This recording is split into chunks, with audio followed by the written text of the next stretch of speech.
இன்றைய தினம் பார்த்தீங்கன்னா ஏகாதேசி, வெள்ளிக்கிழமையோடு நம்மளுக்கு ஏகாதேசி வருவது அப்படிங்கிறது மிக மிக சிறப்பானது.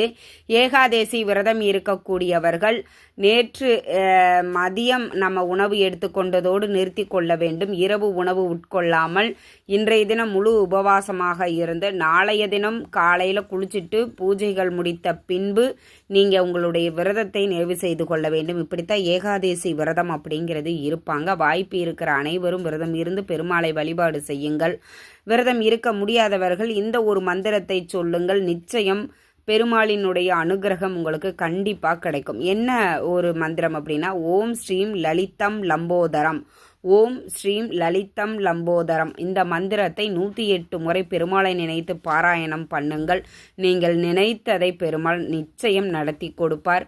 பணப்பிரச்சனைகள் இல்லாமல் செல்வ செழிப்போடு வாழ பெருமாளினுடைய அருள் நம்மளுக்கு பரிபூர்ணம்